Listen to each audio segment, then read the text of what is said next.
स्वामी समर्थ जी के पास में पहुंच गए।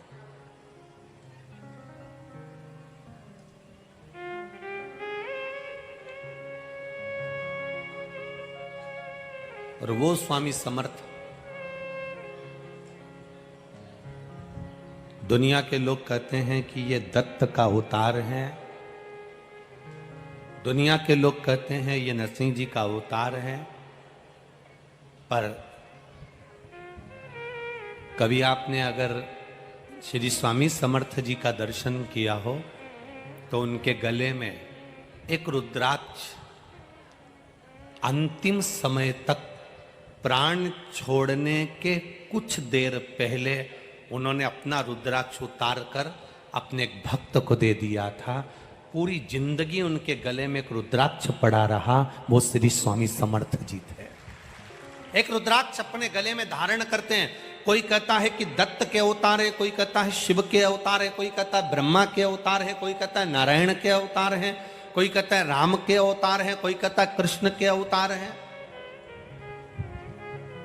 पर कोई सदगुरु, कोई संत, कोई साधु, कोई सन्यासी, कोई तपस्वी, कोई साधक, कोई उपासक जब भी भजन करता है, जब भी मंत्र जाप करता है, जब भी नाम जाप करता है, जब भी नाम स्मरण करता है, जब मंत्र में डूबा रहता है, नाम में डूबा रहता है, नाम स्मरण में डूबा रहता है, महाराज वो किसका अवतार है ये तो नहीं कह सकते, पर इतना जरूर कह सकते हैं जो भगवान की भक्ति में डूबने वाला संत होता है, साधु होता है, सन्यासी होता है, इसको बंद कर बाबा, सन्यासी होता है, तपस्वी होता है, साधक होता है, उपासक होता है, वो किसका अवतार है ये नहीं कह सकते, पर इतना जरूर कह सकते हैं कि वो भगवान शिव का, राम का, कृष्ण का, दत्त का कृपा पात्र होता है, इसलिए करुणा कर सकते।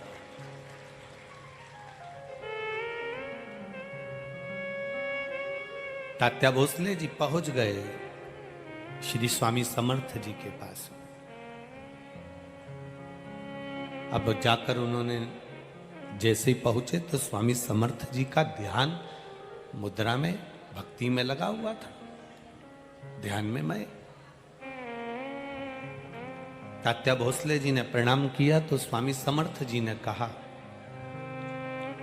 क्यों मानकारी जी, आपके पास में तो एक क्षेत्र का राज्य है, आपके पास में तो एक क्षेत्र का सारा सुख है, और आप आज संत के पास आकर बैठे हो। बचपन, जवानी, अधेड़ी और बुढ़ापा, इन चार अवस्था में से जो अवस्था आपकी निकल गई उसको निकल जाने दो, क्योंकि जो चले गया वो तो वापस नहीं आ सकता। अभी छत्तीसगढ़ की कथा में, भिलाई की कथा में आपसे कहा था, दुनिया की ऐसी कोई सी दौलत नहीं बनी, करोड़पति से करोड़पति व्यक्ति, धनपति से धनपति व्यक्ति, वैभवपति से वैभवपति व्यक्ति, दुनिया में अभी तक वो दौलत नहीं बनी जो आपके गए हुए समय को वापस ला कर दे दे। दुनिया की दौलत में वो सामर्थ्यता नहीं। दौलत से मकान खरीद लोगे, घर खरीद लोगे, प्लाट खरीद लोगे, शादी कर लोगे, बच्चे हो जाएंगे, कुटुंब, कबीला, सब कुछ हो सकता है। फैक्ट्री, दुकान, जमीन, जायदाद, प्लाट, कॉलोनी, मकान, गाड़ी, बंगला, ब्याह, शादी, सब कुछ दौलत से हो सकता है, पर धन से गया हुआ समय वापिस नहीं ला सकते। तो शिव पुराण कहती है गया समय वापिस नहीं आ सकता, तो एक काम जरूर हो सकता है कि भजन कर कर शंकर जी को एक लोटा जल चढ़ाकर आने वाले समय को संवारा जा सकता है। जो गया उससे मतलब नहीं, जो चले गया उससे मतलबता नहीं रखना। अब जो बच्चा है, हमारी जो अवस्था बची है, हमारा जो समय बचा हुआ है, जो हमारे पास में कीमती समय हमारा जो बचा हुआ है, उसमें हम भगवत भजन क्यों ना करें? हम उसमें राम नाम, कृष्ण नाम, शिव नाम क्यों ना जपें? हम उसमें भगवत स्मरण क्यों ना करें? हम उसे भक्ति से दूर क्यों चले जाएं? तात्या भोसले जी से कहा, तुम तो मानकारी हो, स्वामी समर्थ जी कह रहे तुम मानकारी हो, तुम्हारे पास में सत्ता थी, वैभव था, सब कुछ था, सब कुछ है तुम्हारा, फिर आज संत के पास आने की जरूरत क्या पड़ गई? आज साधु के पास, गुरु के पास आने की जरूरत क्या पड़ गई? अगर दुनिया में सताए ना होते तो तेरे दर पर आए ना होते। जो दुनिया में ठोकर खा जाता है, सारी दुनिया में सताया जाता है, जगह जगह से अपशब्द कहे जाते हैं, ठोकर लगाई जाती है, जो दुनिया में सताए ना जाते तो तेरे दर पर आए ना जाते। हमें सताया तब तो तेरे पास आए हैं, लोगों ने चोट दी जब तो तेरे पास पहुंचे हैं, दुनिया के लोगों ने अपशब्द कहा तब तो हम तेरे पास पहुंचे हैं। हम पहुंचे तब हैं जब दुनिया ने सता दिया।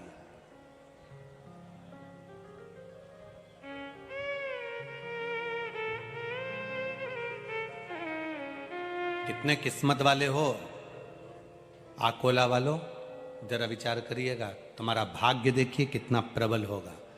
आज पूर्णिमा का दिन और कथा श्रवण करने को मिल रही है,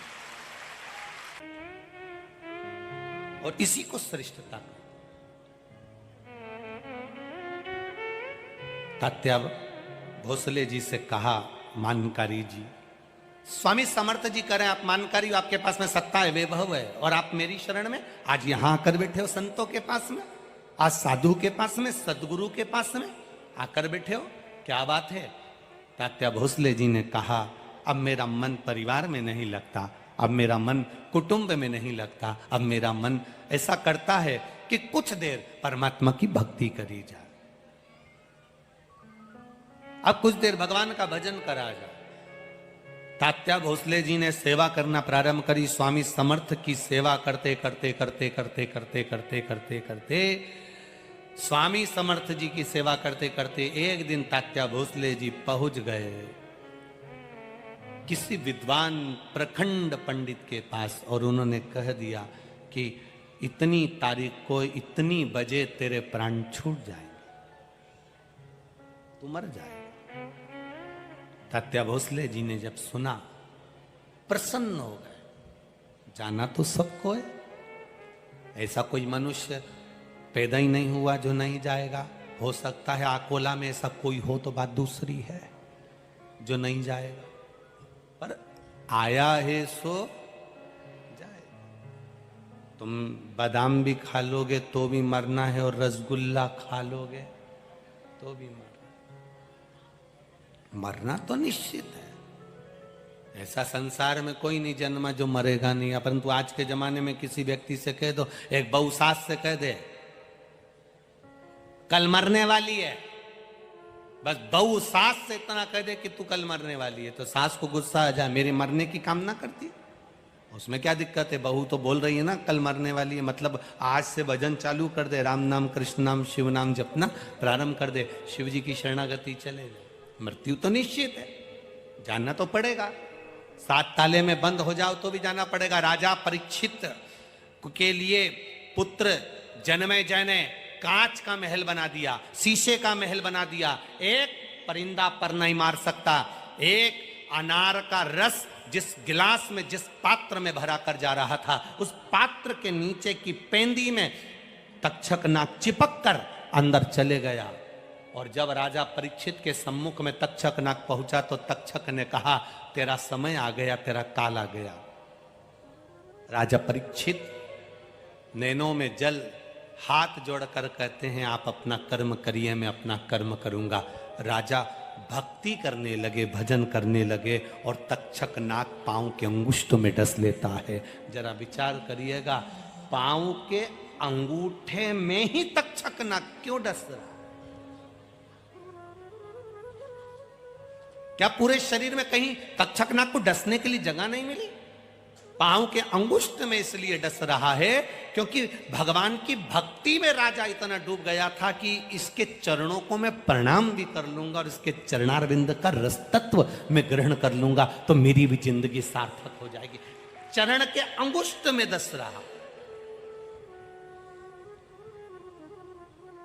देवी भागवत में लिखा है कि तक्षक नाग ने जब अंगुष्ठ में डसा परीक्षित के चेहरे पर मुस्कुराहट थी, क्योंकि उसको भगवत पद की प्राप्ति थी।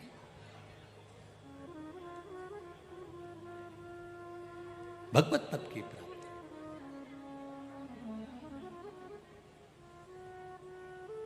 भजन की प्राप्ति, इच्छा। इतनी धूप पड़ रही है, गर्मी पड़ रही है, तपन पड़ रही है, और आप धूप में बैठे हो। यहाँ देखो माताएं बैठी, उधर पीछे देखो तो जगह नहीं, सब भरे पड़े हुए हैं।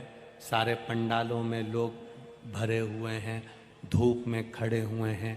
अर्थात आपके भीतर कहीं ना कहीं शिव भक्ति तो है, और वो भक्ति है तो काल भी डरता है भक्त के पास आने के लिए। अकाल मृत्यु वो मरे जो काम करे चंडाल का, और काल उसका क्या बिगाड़े जो भक्त हो महा। जब श्री स्वामी समर्थ जी के चरणों पर अश्रु गिरा, गिरते से ही श्री स्वामी समर्थ जी ने तात्या भोसले जी से कहा, तात्या सुन, तेरी चिट्ठी आ गई, अब तुझे जाना है। तात्या भोसले जी ने कहा, गुरुवर सारा जिंदगी पूरा समय तो मेरा परिवार में चले गया, कुटुंब में चले गया, रिश्ते नातों में चले गया। ये थोड़ा सा जो समय बचा है यह आपको देना चाहता हूं। अगर इतनी जल्दी चले जाऊंगा तो आपकी सेवा कैसे कर पाऊंगा।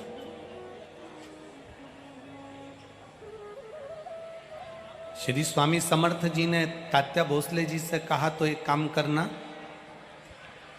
बैठे रहना, मैं सो भी जाऊं तो चरण छोड़कर मत जाना।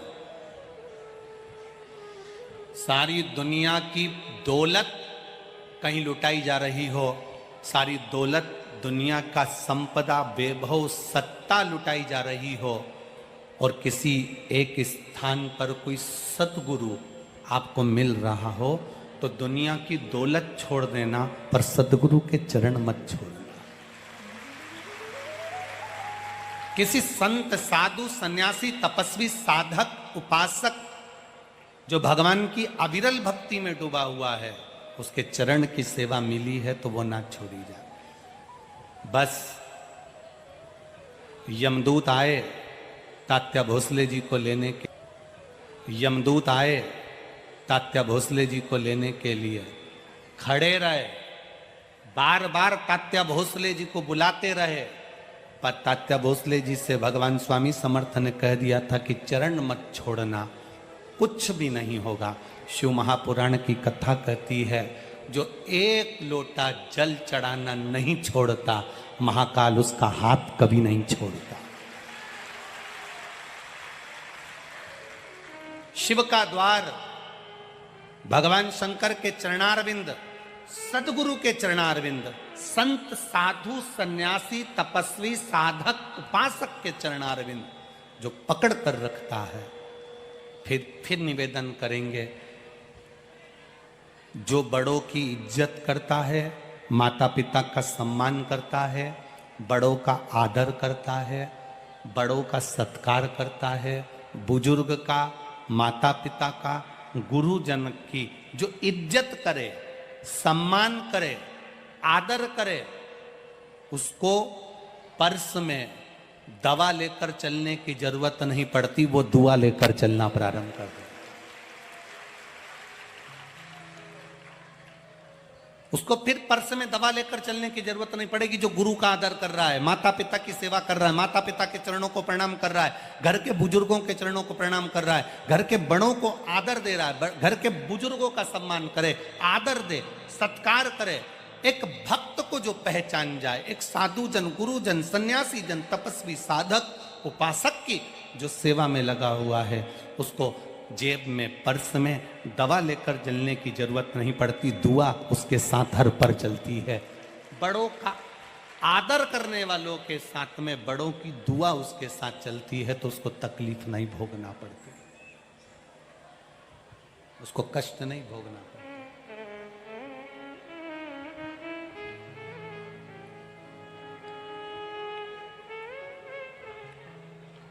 भोले मैं तेरी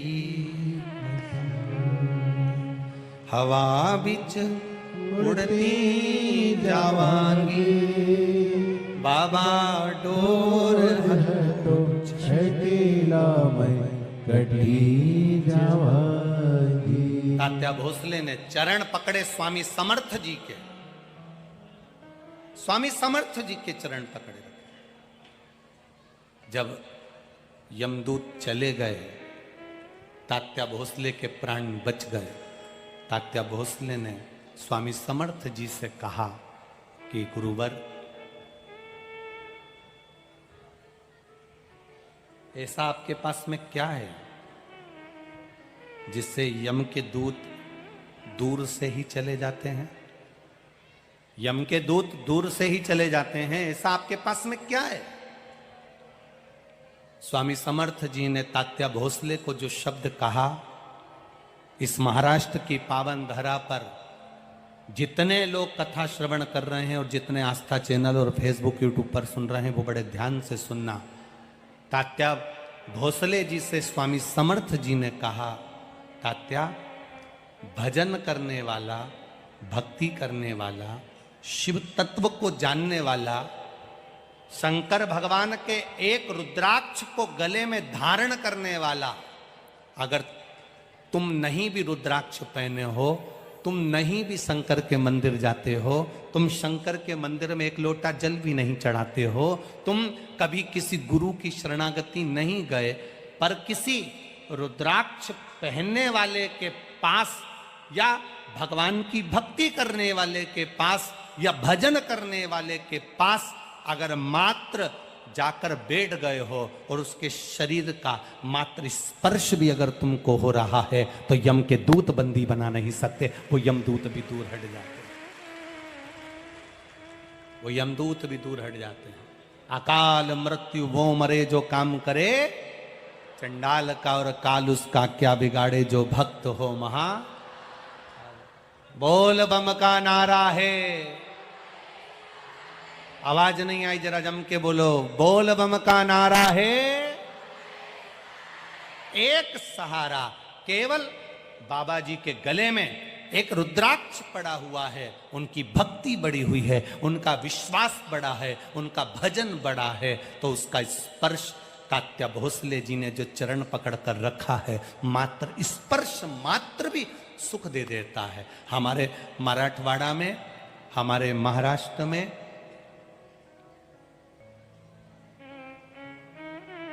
अब इधर